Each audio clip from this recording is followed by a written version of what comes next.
బాబుగారు ఆరోగ్యంగా ఉంటే రాష్ట్రం సుభిక్షంగా ఉంటుందని, అందుకనే ఆరోగ్య రొట్టె పట్టుకున్నానని మంత్రి నారా లోకేష్ తెలిపారు. నెల్లూరు బారాషాహి దర్గాలో జరుగుతున్న రొట్టెల పండుగలో ఆయన పాల్గొన్నారు. భక్తులందరినీ ఆయన ఆప్యాయంగా పలకరించారు. బారాషాహి దర్గాను దర్శించుకుని ప్రత్యేక ప్రార్థనలు చేశారు. ఈ సందర్భంగా ఆయన టీడీపీ నేతలతో కలిసి ఆరోగ్య రొట్టెను పట్టుకుని మంత్రి నారాయణకు తినిపించారు. అనంతరం మంత్రి లోకేష్ మీడియాతో మాట్లాడారు. రొట్టెల పండుగను టీడీపీ ప్రభుత్వం అత్యంత వైభవంగా నిర్వహించిందన్నారు. రాష్ట్ర ప్రజలందరూ బాగుండాలనేదే కూటమి ప్రభుత్వ లక్ష్యమన్నారు. మంత్రి వెంట మంత్రి నారాయణ, జిల్లా ఇన్ఛార్జి మంత్రి Mohammed Farooq, MP Vemireddy Prabhakar Reddy, rural MLA Kotamreddy Sridhar Reddy, రాష్ట్ర వక్ఫ్ బోర్డు చైర్మన్ అబ్దుల్ అజీజ్, రాష్ట్ర civil supplies corporation director Vemireddy Pattabhiramareddy, దర్గా committee chairman Khader Basha, deputy mayor Roop Kumar Yadav, Kotamreddy Giridhar Reddy తదితరులు ఉన్నారు. రొట్టెల పండుగ రావాలని పదే కోరటం జరిగింది. ఆనాడు నా పొరపాటు నేను రాలేకపోయాను. కానీ ఈరోజు విఆర్ హై స్కూల్ ఓపెనింగ్ దగ్గర నుంచి మన గౌరవ మంత్రివర్యులు నారాయణ గారు స్వయంగా ఫోన్ చేసి స్కూల్ ఓపెనింగ్ కూడా ఉంది అని చెప్తుంటాం. గతంలో ఆయన అజీజ్ గారు కోరారు. శ్రీధర్ అన్న కూడా రొట్టెల పండుగకి నిధుల కోసం మాతో పోరాడిన వ్యక్తి. మీరందరూ ప్రజలందరూ ఒక విషయం గమనించాలి. తెలుగుదేశం పార్టీ అధికారంలోకి వచ్చిన తర్వాతనే కులం మతం ప్రాంతాలు అతీతంగా ప్రజలందరూ హాయిగా చల్లగా ఉండాలని అద్భుతమైన పరిపాలన అందిస్తున్నాం. 2014 తర్వాత రొట్టెల పండుగ అనేది తెలుగుదేశం పార్టీ అధికారంలో ఉన్నప్పుడే అద్భుతంగా జరిగేది. ఆనాడు నారాయణ గారు మంత్రిగా ఉన్నప్పుడు కూడా నిధులు కేటాయించారు. ఈ కార్యక్రమం జయప్రదం చేయడానికి అనేక పనులు చేశాం. ఈసారి కూడా ఎన్ని ఆర్థిక ఇబ్బందులున్నా 10 కోట్ల పైన మనం ఈ కార్యక్రమం కోసం రాష్ట్ర ప్రభుత్వం ఖర్చు పెట్టడం జరిగింది.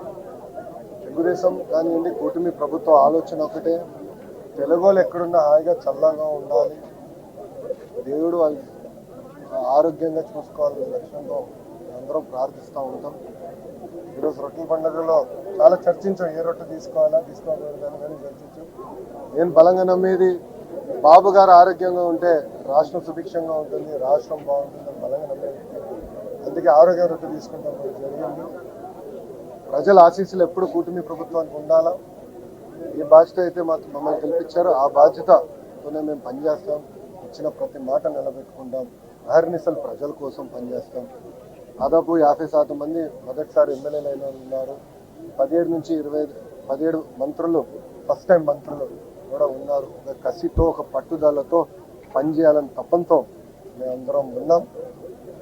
ఈరోజు సుపరిపాలన తొలి అడుగు వేసాం. ఇంకా 4 సంవత్సరాలు అనేక సంక్షేమ అభివృద్ధి కార్యక్రమాలు కూటమి ప్రభుత్వం కలిసికట్టుగా చేస్తుందని ప్రజలు తెలుపుకుంటూ, ఇంజనీరింగ్ విద్యపై అప్పటికీ ఇప్పటికీ ఎప్పటికీ చెరిగిపోని ముద్ర వేసిన ఏకైక విద్యా సంస్థ నారాయణ. రేపటి ప్రపంచాన్ని శాసించబోతోన్న ఏఐ టెక్నాలజీని అందిపుచ్చుకుని విద్యారంగంలో వస్తోన్న మార్పులకు అనుగుణంగా విద్యా విధానాన్ని మార్చుకుంటూ విద్యార్థుల్లో మేధోశక్తిని పెంపొందించేందుకు ప్రత్యేకమైన ప్రణాళికతో కోర్సులను అందిస్తోన్న అపూర్వ విద్యా సంస్థ నారాయణ.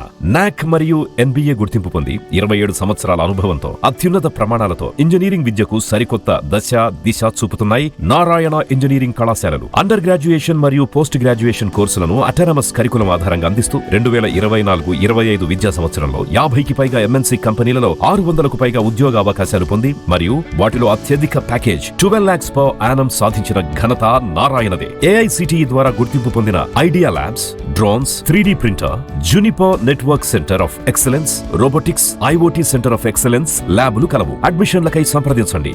నారాయణ ఇంజనీరింగ్ కళాశాలలు, నెల్లూరు మరియు Gudur. Hi Nilor, please subscribe to N3 TV.